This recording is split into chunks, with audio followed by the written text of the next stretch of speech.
So generally, in the report, we looked at it two ways. One was, as we kind of earlier discussed, one was with a no fire sprinkler system in the building and making ADA compliance with the elevator. The elevator brings up some issues with access. Right now, the building's never been accessible to someone in a wheelchair. So now we're going to bring somebody with an impairment into the building. So it kind of pushes the code, suggests then, if you do so, you have to meet these other restrictions. Because something is changed in the building, something's new. So with that in mind, we looked at two options. One, without a fire sprinkler system in the building, and the second one, looking at the elevator as a means of egress, which requires it to be built of a certain type of construction, and it requires area of refuge, which is a means for someone with an impairment who's in the building to go to a space where then they can be rescued. The emergency people show up. So those are the two simplified ways that we looked at it. Generally, just looking at the building or the assessment then, we base it all on future code, which is a 2015 International Building Code and International Existing Building Code.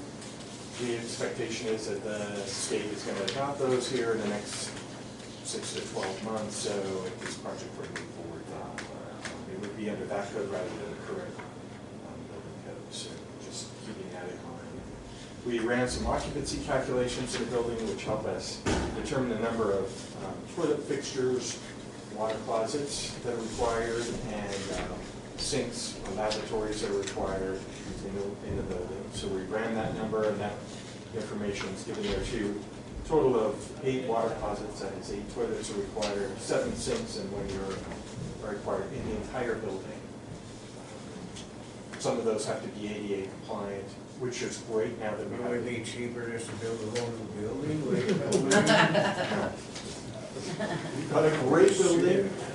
It's So they can bring it in a whole bunch of stuff. well, it does require a bid.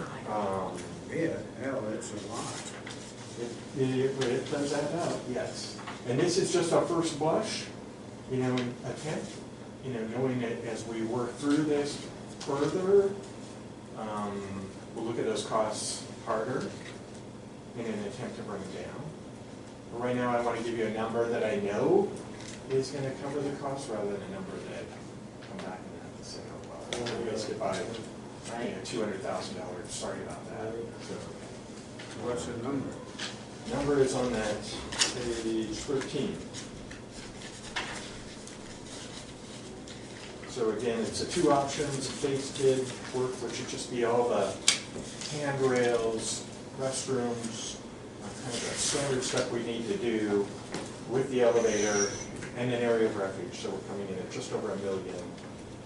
One thing about option 1 there is that if we do, this requires a generator and fuel storage someplace on the ground.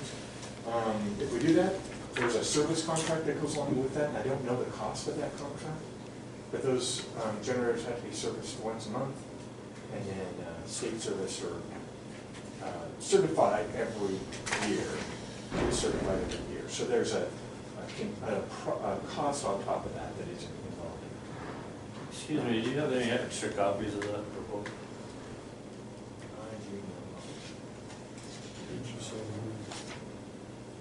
I don't, I can get you one later, I don't have it right now.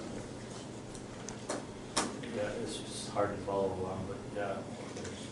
And then the second option there is looking at it, well, let's just look at the building as a fully sprinklered building and eliminate the need to have a generator in that service contract and then all the fire requirements that go along with it.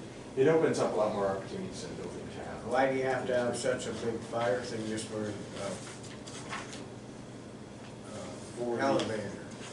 Well, again, it goes back to the idea that we invited in people who have accessibility issues into the building. And so the code says that it has to meet this other requirement.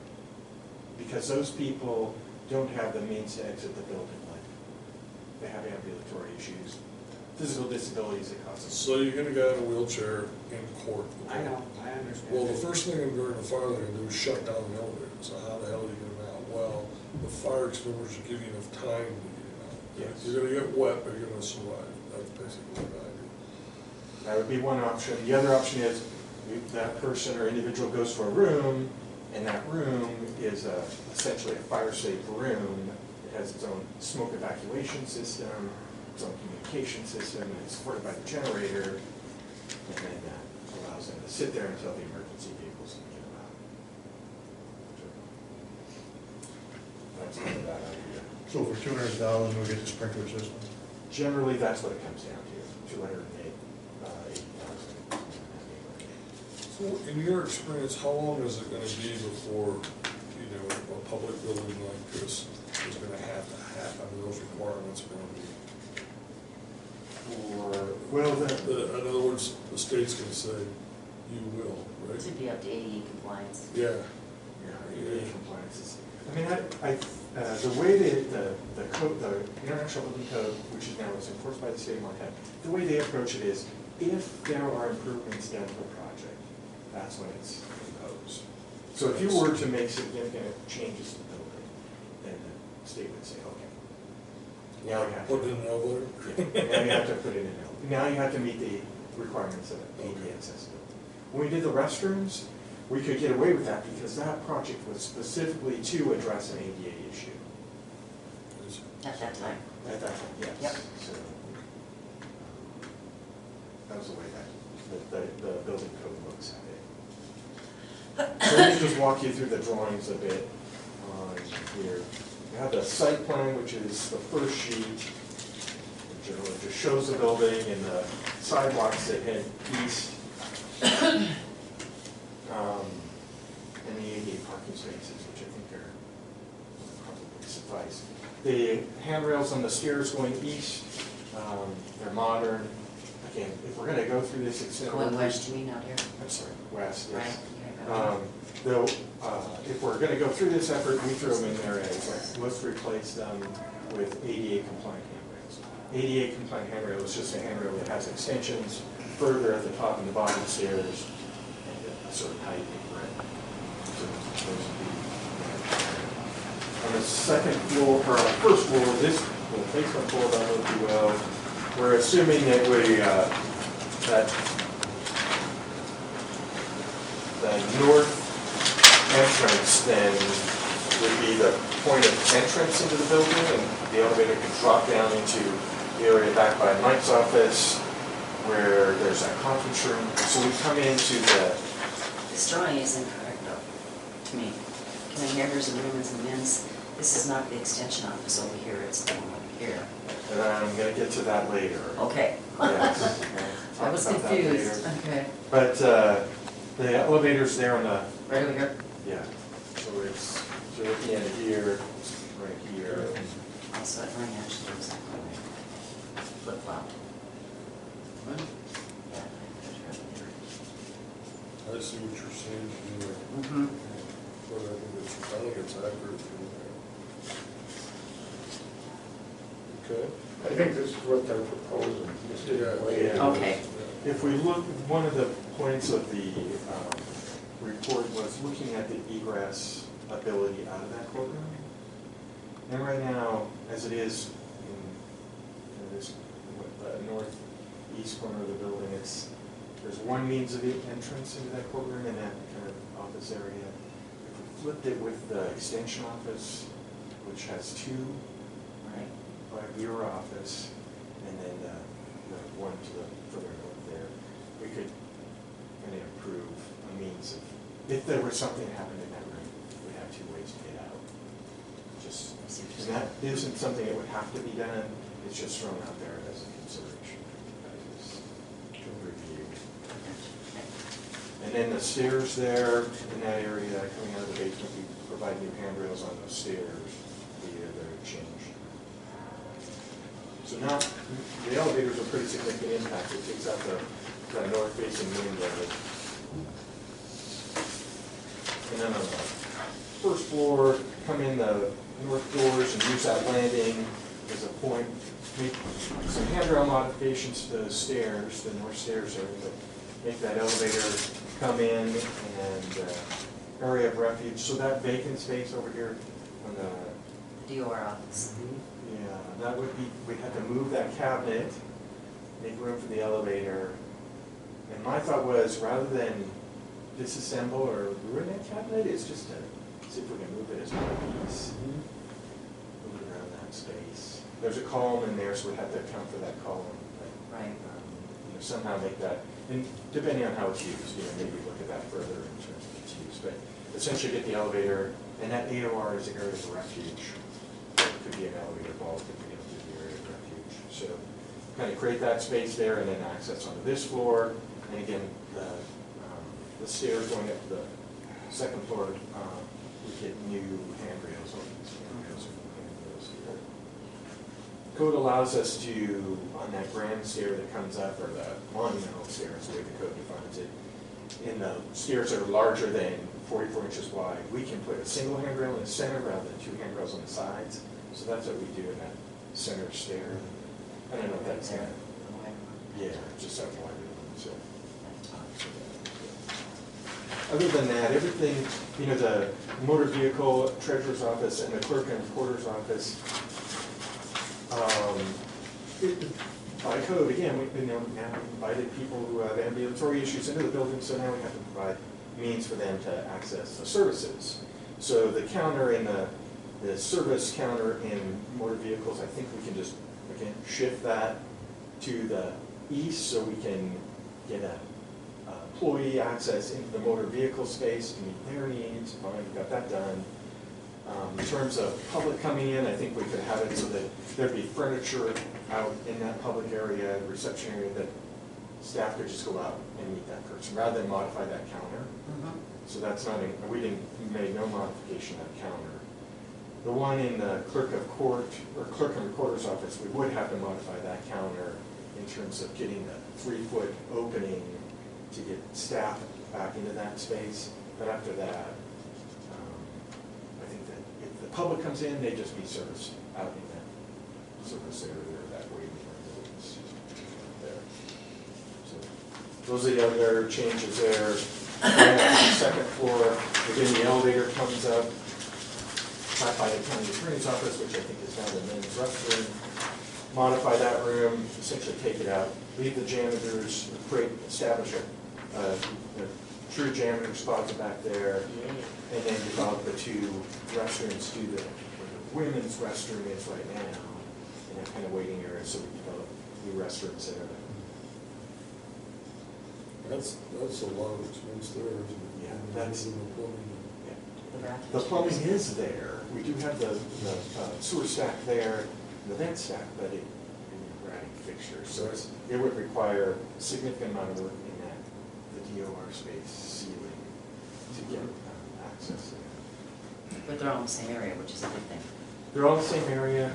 We eliminate the step issue that is in the men's right now, so that would go away. Wheelchair accessible level. So again, new handrails on that grand stair that comes up. In the courtroom, not much change there. We can make the means of handicapped accessibility, use in the room, the double doors that come into the room.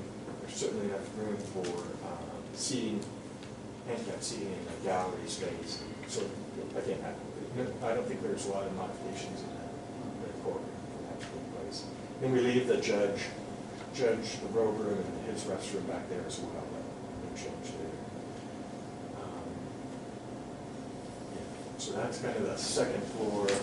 Then going up to the third floor, opening up that the jury room, then creating a restroom.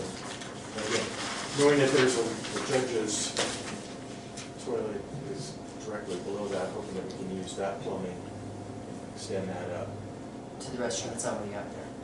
And Gotcha. capture that, use those as a means to get, yes, I'm sorry, there, that restroom.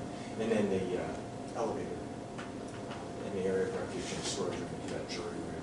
The window there, again, there's a window to that, which faces east. or west. West. That's off the elevator.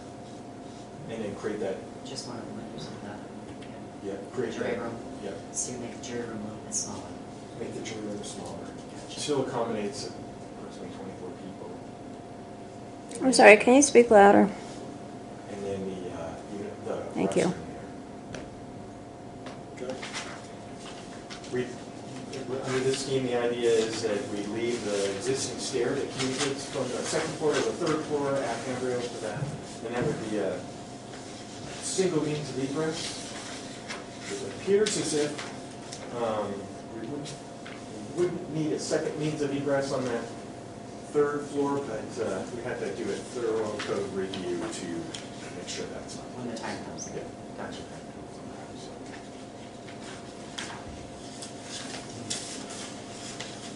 Any questions specific about that? I know it's a lot to digest, there's a lot of information there. I think it's pretty well thought out, though. Very Yeah. good job. I think the other schemes that we had put together, we put the elevator on the east, as you come in that north entrance, and I think the interruptions to the building are pretty extensive versus moving it to the west. Could you speak a little louder, please? Sure. Do you want me to do that? Is that all? No, I'm gonna turn it on. Okay. So then it's just a matter of Nice the, dog. then it's just a matter of dealing with the fire sprinkler system versus the area of refuge. I would recommend the area of the fire sprinkler system only in the event that there are other modifications to do to the building. You're gonna have a lot freer ability to do that. Yeah.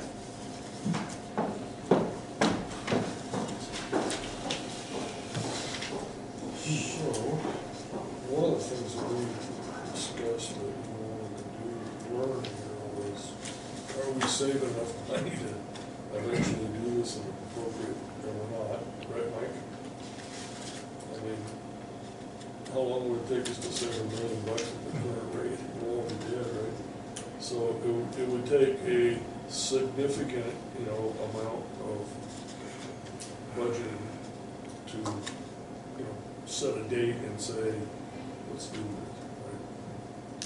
That's how we do that. Yeah, sure.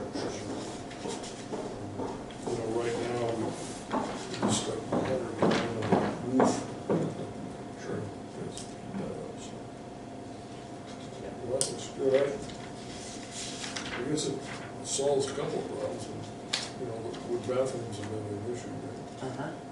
No matter what, right? It's been an issue So forever, they would be modernized, right? right? Well, I think it accomplished what we wanted. You guys have any questions?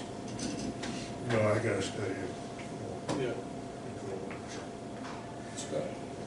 I guess was wondering how much is just the bathrooms, just to redo them? I did not break that out separately, but I can. I think we need to know that, just so if we did have something to start on, maybe just start on the bathrooms, get them accessible. Right. I don't think, yeah. That's I know there's actually- gonna be years to study on that elevator, so, Sure. come in and look and see how good the building's gonna hold it, what the ground's gonna do, and, I mean, this is just a start. Sure. Would they make us do the other stuff then, though? If we did the bathrooms, would they make us put in handicap? Yeah. Yeah. But No, those could- bathrooms need to be upgraded and done anyways. That's why I'm. We don't have them in Scan up I there right think that's a now. good idea. I'd love to see a breakout of bathrooms. 'Cause Well, I that may think be we where have to, start. that way we got a place that we can actually start. Otherwise, I mean, right now, we're all looking at each other like, holy shit.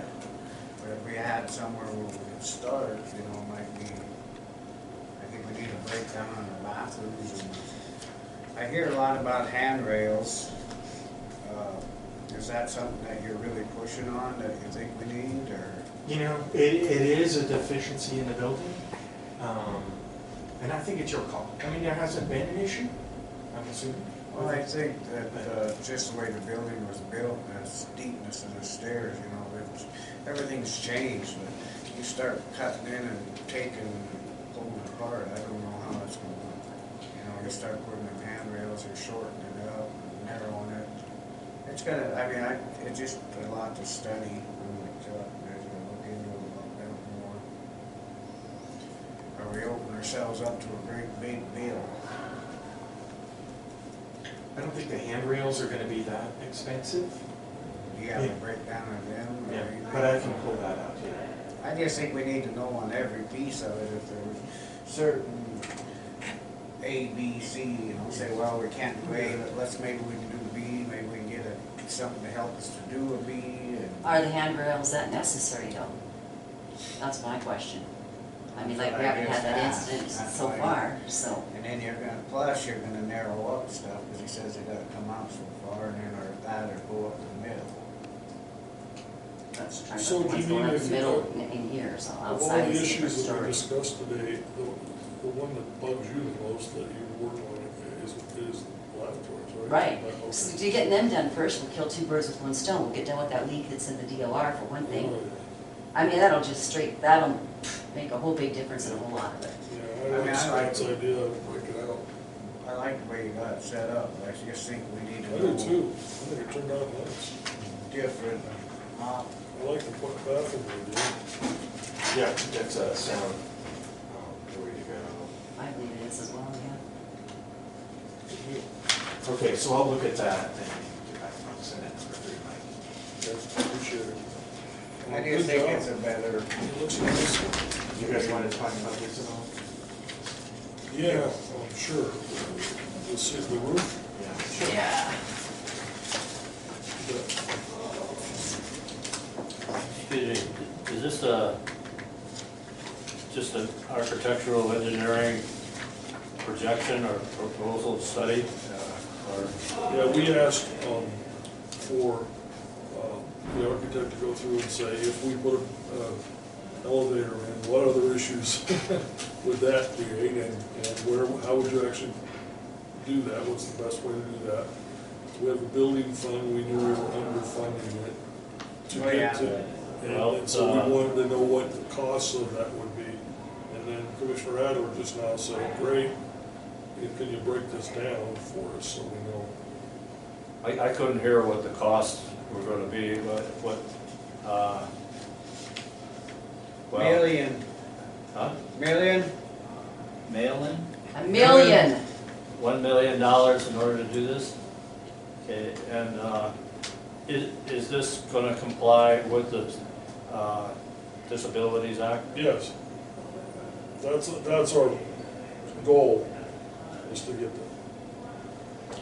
Is the county under any kind of a deadline date in terms of when they have to bring this building up to ADA compliance? Well, that was my question, you know, and actually, as a public building, you know, there's a lot of requirements that we don't meet, okay? And we get some exemptions because of historic building, but how long can that last, you know? And then there's the, trying to comply with the ADA and what's best for our citizens, what's good public policy for this building. The bathrooms speak to that, okay? Yeah. Not so good as you go up floors and floors, so we're trying to balance all those things. That's the question that I had about the historical, the value of the building. Is the building on a historical register? Because when the bathroom was downstairs, I thought that was terrible.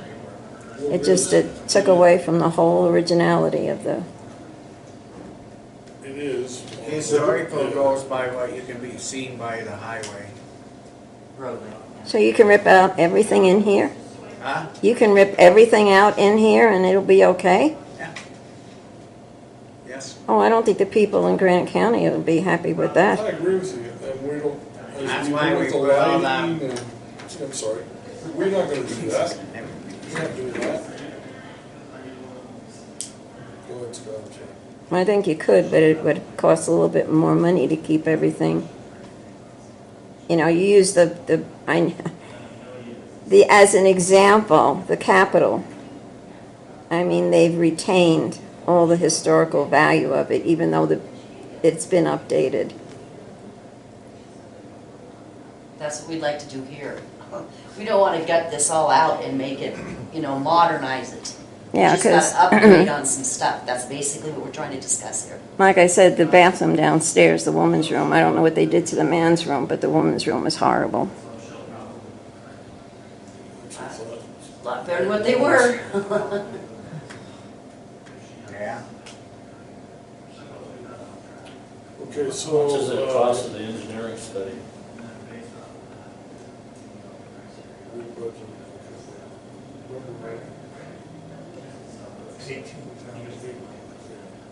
$14,000? 18.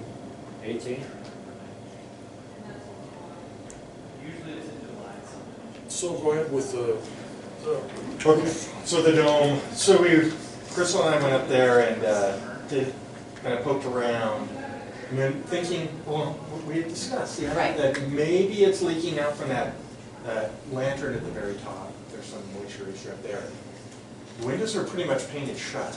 There was one, it was probably the accessible one that you used to serve as a light fixture and whatnot up there. So we opened that and got into that space. Just as an aside, I want to say, there is some repointing issue up there.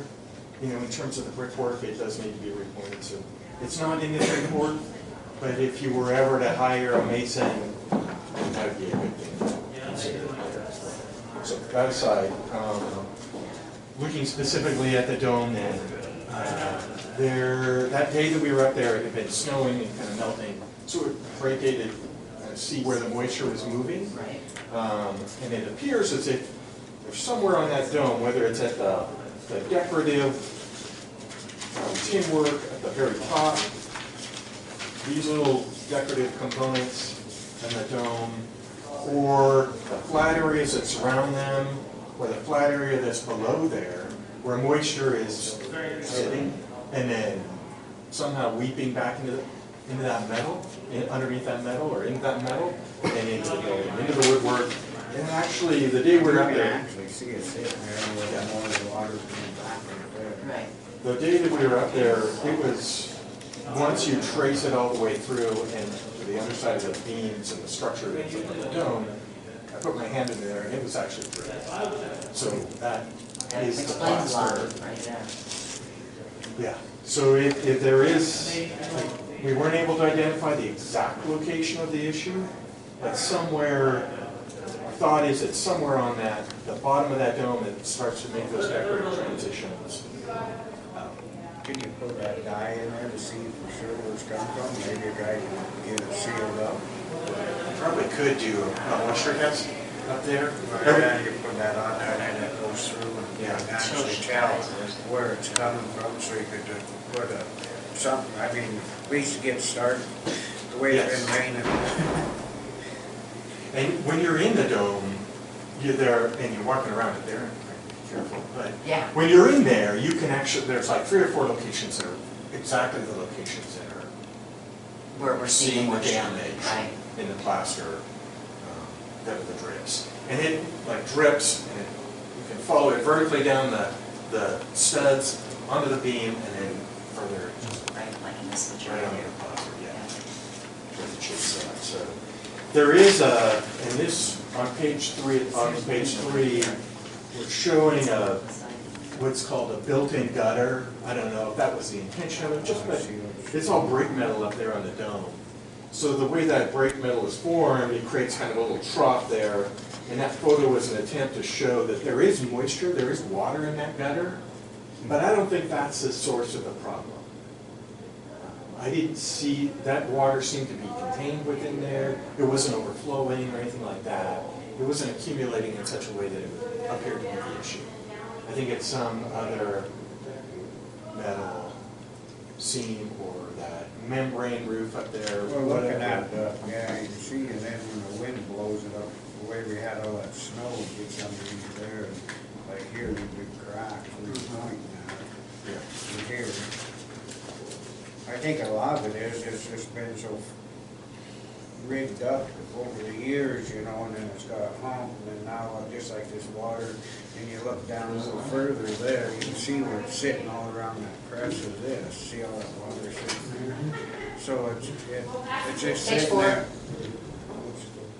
And then you know, then it's gonna start seeping in there somewhere. It has to go It's not somewhere. sealed, you know, I I don't know how you, it's just been passed and passed and passed, and I don't know if it's where you're gonna have to try to grind all that off and just redo it all, or Or what. build this up to the thing that goes down this way. Bring these up farther. Well, it's and just make it like a down that slope sitting there, thing. it's, sooner or later, it's gonna, Yeah. And I agree, I think that, there, you can see the stage, whatever- see where the water's sitting. Oh, yeah. So in that corner there, you know, it's finding places where it can go, just for over the years, the heat. and So would you moisture. change the angle of this somehow? Well, you better build it up or somehow to get it, so the water's going back up. Down, down, yeah. Getting away from the stick going in. and there are some holes up there, you know, just small pinholes from nails or something that's come out, so, you know, patching those as well, so they help. They're not significant, but they could be But contributing. if that water's sitting there, it's gonna go Yeah. down through there. I'm Yeah. with you, So what do you guys think? Should we have Janine maybe contact some folks with this new information and kind of maybe put on the agenda and talk about how to fix it? Well, I think so, I think we need to put it out there, let somebody come in that's. Do we know that's a professional. problem for sure? Pretty sure. Pretty sure that is where it's coming from. It's in those decorative changes rather than the windows. And I think, Chuck, my opinion is get somebody up there that's a roofer or whatever they are, and they might see something different than where they're Give them professionals. this though and say, Where they're professionals at, yeah, we, Right, I agree. you know, then us saying, yeah, let's, cause I'm not no damn roofer. I thought they redid this dome a while back, It's been a long time. 12, 13, whatever years ago, Mike, do you remember? We were gonna do it, and then after that last mess we had, we backed out. Well, they painted it, they didn't really repair it. Oh, they just did a paint job. But then, Okay. yeah, and then it was more, That was before my time, but I remember when it was all going on. Yeah. there was so much moisture, and it just, I think it was a bad deal.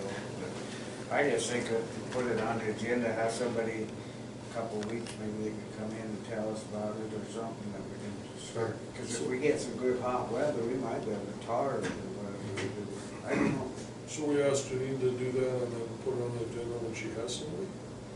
Is that, Yeah, put it out so people can then they maybe, can bring it in and talk to us? Are you gonna give us the connections? you want a couple Yeah, I was weeks gonna or recommend that whoever we 3 weeks? reach out to, so, whoever we reach out to maybe has sheet metal experience as well as, you know, the roofing experience you mentioned, only because that'll give you the advantage if you do build it up. It'll be sheet, I'm gonna guess it's gonna be sheet metal. Well, yeah, because it's some kind of a, It's tin. yeah, so. It is metal that's up there, yes, it's So tin. somebody like Montana sheet metal out of Missoula, something like that, maybe we get a hold of a few of them, or just put it in the paper, I guess, if somebody wanted to look at the dome and see That if might they have be any ideas. Yeah, That way it's and more out. than one, just not just our paper, but like maybe Butte's paper and Missoula's paper. And then these Then guys, we don't you could- guys we'll have know more some options. guys? Yeah, I can work, I can send. But I mean, don't you have some guys that would work for you that you might have? I thought Jim used to know that one guy, maybe he got a business in like. He was an older guy, he come and looked and he didn't get the bid. Was that for sheet metal work? It was pretty much the roof, I'm not sure. I can ask you. I don't He's- know. She might remember, but I mean, I think we put it in the paper, put it out, and then somebody might come up and say, oh shit, you can do this. So, we're on the agenda as a decision, you wanna make a motion? I'll make a motion that we put it in the paper and advertise it out to get more information, means we're not quite sure what to do. And maybe have it out, and then, because it'll take 2 weeks, maybe in 3 weeks, we'll have some, on the agenda, that gives us more time for these guys to work on, is that all right? No second. So discussion on the motion, could Janine maybe get Paul up with a wording of how you want, what we're advertising for? So that we, okay, and then after that, probably gonna facilitate some folks coming in to look at it. Right, Okay, And so I think how we- much trouble is that? Is that okay with you? I mean, after a couple letters, but yeah. All right. And I think that way it gives us some time to work on it, if we get some warm weather before it's winter, we still might have a in July, August, September. Good job, we can do that. Yeah, if we can get it forwarded, that'd be wonderful. Any further discussion on the motion? Understanding the motion, all in favor say aye. Aye, and, so come and see us if you got questions. Let's get it advertised properly and then don't set it on the agenda until you're kind of ready, okay? All right, thank you. Good job. That was- Excuse me, what's the projected cost of the roof repair? We have any. That's what we're Don't have gonna have to anything. find That's out. why we're advertising it out, okay, putting it in the paper, find out, we don't know what to do, it's kinda hard to say how much it costs, and none of us are roofers. Right, we need somebody to look at it. It'll be in addition to the repairs that they made this year. Yes, It's on the bill. Absolutely. it's leaking, no. Do you have any kind of estimate in your mind, approximately how much that would cost? I know. We were not, I mean, it wasn't part of our scope to look at that, we just did it. So They were spend here. yeah, we didn't spend a lot, we didn't have the right equipment to get onto the dome to really look at it. Okay. We just asked them, cause they were here, they'd save some money on doing a whole big thing. Yeah, that's exactly what went down, yeah. When they were doing the assessment for the elevators, I asked them to go up there and look at that with me. So we checked it out. She had our permission. And that was all covered by the 18,000. Paul, I gotta tell you, I didn't see it coming out that way, it looks great, good for you guys. Okay, well, thank you very much, yeah. Nice job. No, I think it's really I nice. mean, I think that there's that, and I'll get you those, I'll break down those costs, so I'll forward that through to Mike, so we got that. And if you think of anything else in there that you want broken down, just let me know too. Yeah, I just kinda wanna see it. So it's bathrooms and Handrails. handrails, okay? Yeah. Okay. All right. Thanks again. Yeah, thank you very much. All right, yeah, thank you. Yeah, thank you. Thank you.